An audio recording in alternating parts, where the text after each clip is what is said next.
బాదం గిరికి 12 hours soak చేసిన బాదం ఇలా సోక్ చేసి పీల్ చేయాలి. బాదంకి మిల్క్కి ఇలాగ పాలు బాగా కొంచెం బాయిల్ అయ్యేటుండగా కుంకుమ పువ్వు వేస్తాము.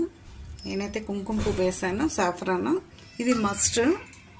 షుగర్ కూడా వేసాను 1/4 కప్పు. దీంతో 1/4 కప్పు 1/2 లీటర్ మిల్క్ వేసాను. బాయిల్ చేస్తూ ఉండగా మిక్స్ చేస్తూ ఉండాలి. ఇది పీల్ చేసిన బాదాము, పీల్ చేసాం కదా, సోక్ చేసింది వేసి కొంచెం మిల్క్ వేసి ఫైన్గా కొంచెం మిల్క్ వేసి ఇది ఫైన్గా పేస్ట్ చేస్తాము. Instead of buying out side you can do at home means it's very healthy and worth also, budget friendly also. Milk ఇలా బాయిల్ అవుతూ ఉండగా ఇలా కలుపుతూ ఉండాలి. కుంకుమ పువ్వుతో షుగర్తో మిల్క్తో బాయిల్ అవుతున్నాయి కదా. ఇది బాదం పేస్ట్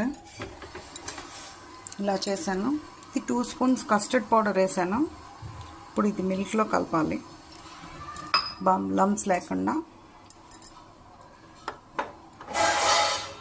చల్లటి పాలు ఇది కూడా అందులో వేస్తాము.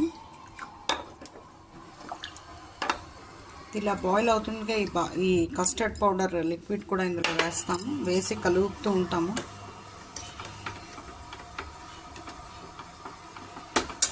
అలాగే ఇప్పుడే ఇది బాదాం విత్ మిల్క్ పేస్ట్ చేస్తాం కదా, అది కూడా వేసేస్తాము. వేసి బాగా దగ్గర పడినంత వరకు కలపాలి, కలుపుతూ ఉండాలి. ఇలాగ అయ్యాక బాగా అయ్యాక చల్లారాక ఫ్రీజర్లో ఒక 2 అవర్స్ ఉంచేస్తాము. ఎందుకంటే ఇది కూల్ షేక్ నేను చేస్తున్నాను. ఒకవేళ హాట్గా తాగితే ఇలాగే డైరెక్ట్గా తాగేయచ్చు. నేను ఇది స్కూల్ మిల్క్ షేక్ చేస్తున్నాను కాబట్టి ఇది ఫ్రీజర్లో ఒక 2 అవర్స్ చల్లారిందాక అప్పుడు పెట్టాలి. ఇది ఫ్రెండ్స్ థిక్గాను ఇలా మీగడ కట్టింగ్ చూసారా. 1 అవర్ అయ్యాక ఇలా థిక్గా అయ్యాక ఫైన్గా గ్రైండ్ చేస్తాము.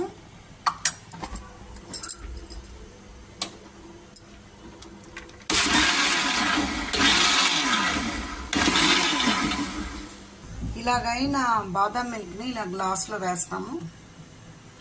వేసి ఫ్రిడ్జ్లో పెట్టి అప్పుడు morning or night any time ఇంట్లోనే మీ పిల్లలకి ఇలా చేస్తే healthy plus budget friendly also. Out side అయితే మీకు ఎన్ని బాదం పలుకులు వేయరు. ఇలా చేయండి మీ పిల్లలకు కూడా. థ్యాంక్ యూ ఫర్ వాచింగ్ బాదం గిరి.